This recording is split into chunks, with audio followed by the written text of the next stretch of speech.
Hey guys, welcome to the Field of 68 YouTube channel. If you like what you see here, hit that subscribe button and you'll get more college basketball content just like this. Yeah, so Mac is on we're all on the same page. Purdue's going to win, but Illinois will cover that spread, which means you probably want to hammer to Purdue laying the 9.5 if all three of us are on the same side here. All right, let's get into some of these other games. Big one in the ACC, North Carolina at Clemson. The KenPom projection there is Clemson -1. McCall. Can Tar Heels get it done? Is To tuned in right now? We got to wait. I Yes. mean, I don't want to upset my man Is. To. I know he's dialed in. No, I'm taking the Tigers. I like the Tigers in this one. I'm going to roll with our guy with his alma mater.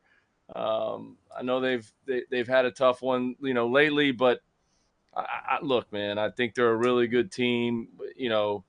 Coach has done an unbelievable job. He's been on Goodman's hot seat. I can't tell you how many freaking times every year that this guy's been on Goodman's hot seat and Brad Burnell, but he's got his team playing at a high level, and I like his team, and I'm going to roll with the Tigers on this one.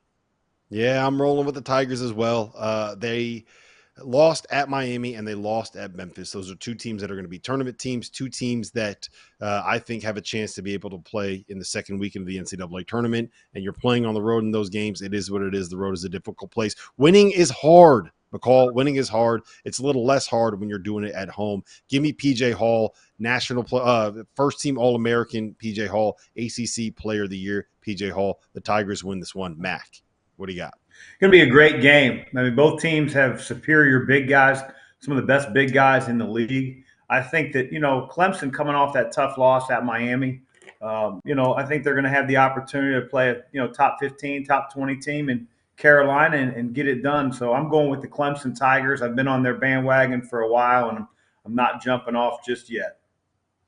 Next up, Kentucky at Matt McCall's Florida Gators. Right now, KenPom is projecting Kentucky as a 1-point favorite. Can Florida pull off the upset, Matt? So let me preface this. I was traveling this morning from Florida to New York, and I got the text message to pick these games. And I think I jumped the gun a little bit too quick because I think Kentucky's really, really good. My problem with this is this used to be a rivalry.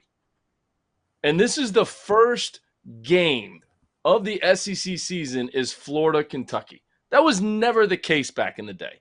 This was the last game of the regular season. Now, Kentucky has won 9 out of 10, but I was on the bench for 11 years of this rivalry, and it was a rival. I want to go back to when Joakim Noah was swiping the pom-pom out of the girl's hand in Rupp Arena, or when Jay Will went up there and lit up. So my gut instinct when I first saw the game was to say Kentucky's winning this game because I think Kentucky's really, really good. And I think Cal's got them playing at a high level. He's got veterans in Trey Mitchell. He's got great guards. I love Reed Shepherd. But I'm not going against the Gators. And I know we can't change the graphic down here because the graphic may have been on that 6 a.m. flight this morning when I was being a little bit not too dialed in.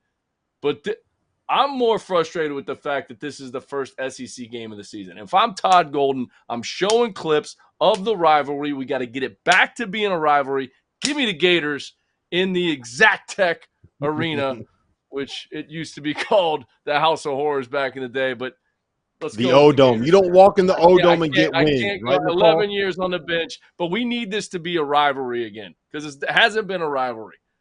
I just see Dagan right now going like this, rubbing his face. We got to get it back to a rivalry. Come on, give me. So, I have Kentucky winning this game. I just think that their guards are going to be too good, and it's going to be a statement game for them. It's the start of SEC play. I think they're going to come out strong. Mac, who you got? This is all about, to me, how the young kids handle the environment. Because I feel like they have a superior team. I feel like they have superior players. I think they're playing at a very high level. But this is going to be one of the first environments that's not a neutral site type of environment. It's going to be, green and orange pom-poms, and the place is going to be rocking for the Wildcats. So those guys are going to have to be consistent. They're going to have to handle the environment. They're going to have to be able to, be ready on minute 1 so they don't get behind 10-2 and then start playing differently than they've played all year. But Kentucky's one of my favorite teams in the country. I've been saying that from the very beginning. And, talent-wise, I think the freshmen are really starting to mature. So I'm taking the Wildcats. Yeah, so that it looks like a sweep up there. It is not a sweep. Matt McCall did not go against his alma mater. He did not go against the Gators. Chomp, chomp. All right, Rick Pitino, St. John's, going on the road at Villanova. Can Kyle Neptune take down one of the best to ever do it, McCall? I'm taking experience over inexperience in this one, and that's why I'm taking Coach Pitino. I watched them the other night in their win against Butler. I'm still trying to figure out why Thad Matta got thrown out of that game. I was kind of confused when that happened, but I'm taking the experience of Coach Pitino. I like the way his team is playing. I thought they looked great the other night against Butler. So give me Coach and the Johnnies in this one.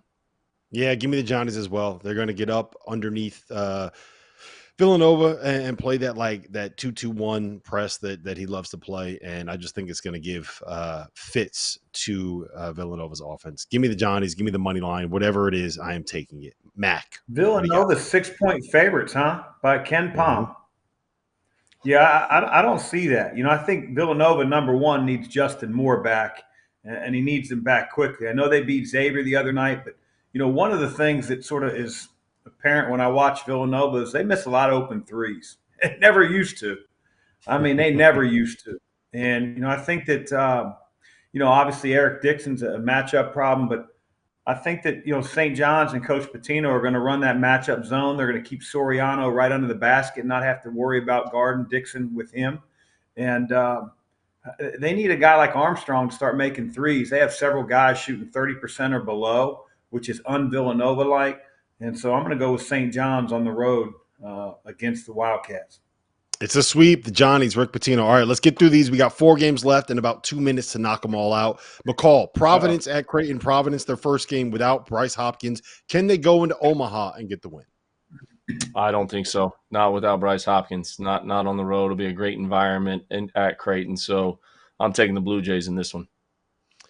Yeah, I'm going with the Blue Jays as well. I wanted to be on the Providence bandwagon, but not having Bryce is going to be a major difference maker. That was a pretty brutal scene to see. So my thoughts are out to Bryce Hopkins and his family. It was that was a rough watch. Mac, who do you have? It's tough, man. I feel for Bryce. I've known him and his family. He committed to us at one point. And so that's going to be a big blow to Providence. And then, you look at the big picture, their team without him. I mean, they're coming off a home loss and, Big East basketball. Now they go on the road to Creighton. Not good kind. Luck. And so I'm going with the Creighton Blue Jays as well, just like you guys.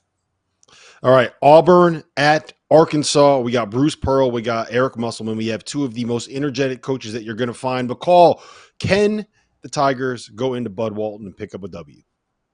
I'm a big fan of Coach Pearl in terms of who he is as a coach, man. That guy we scrimmaged when I was at Chattanooga. His teams, they always beat us when he was at Tennessee, when we were at Florida, even when we had those national championship teams. But I'm not going against the must bus in this one. Not at home.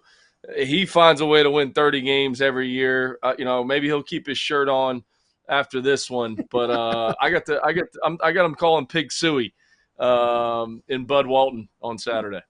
Well, listen, we have a shirt in our merch store that says "My coach takes his shirt off." So if Arkansas does win, I hope that Muss takes his shirt off so I can sell some T-shirts. But I don't think it's going to be that. I think Auburn's going to go in there and get the W. I think that after this game on Saturday, Mac, we are going to be saying, hey, you know what? Auburn might be as good as Kentucky. They might be a team that can win the SEC. That's the conversation we're going to have about the Auburn Tigers after this game.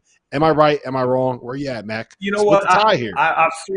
I've sort of had a Matt McCall moment a little bit. Like I picked Auburn, and I'm not coming off the pick. I'm going to stay with it. But I get a little concerned with Auburn going on the road to Arkansas. The only road game that Auburn has played thus far is at App State, and they took an L. And it's going to be a little different environment in Fayetteville. for the Auburn Tigers. Hey, I would not be surprised if Arkansas pulls it off, but I'm gonna stick with my pick. I'm not gonna be McCall and play both sides of it. I'm gonna go with the Auburn Tigers. All right, guys, we got 1 minute left. So quick, McCall, we have Miami at Wake Forest. Miami coming off of a win over Clemson. Wake Forest has won 8 in a row. Who you got? Give me my man Forbes. Give me Wake Forbes, Forest. baby. I got Forbes too. Mac, what do you got? I'm gonna give Forbes a little bit of incentive, give him a little motivation. I'm gonna take the Miami Hurricanes with Nigel Pack and see if they get Woogle Poplar back. Nigel Pack, the $400,000 life wallet, man. Last thing we got, Chris Beard, Ole Miss at Tennessee. Ole Miss still undefeated, one of 3 undefeated teams left in the country. Are we going to be saying that after this game on Saturday, McCall?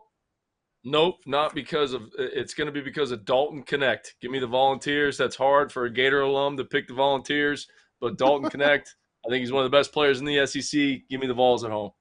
I can't believe that you tried to come in here picking Kentucky to beat Florida and Tennessee to win a basketball game. What are you doing, McCall? You got to get back to your roots, man. You spend too much time in that dungeon up there in Long Island. I have Tennessee winning this game as well.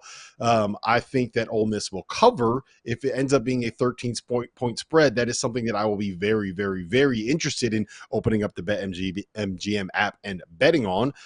Mac, who do you have? Sort of shows their strength of schedule. The fact that an undefeated team is 13-point underdogs going into the weekend, or going into tomorrow. I'm going with the Tennessee Volunteers as well. Thank you for watching the Field of 68. If you've enjoyed what you've seen here, hit that like button, share this link with your friends, or check out the description for some other places that you can consume Field of 68 content.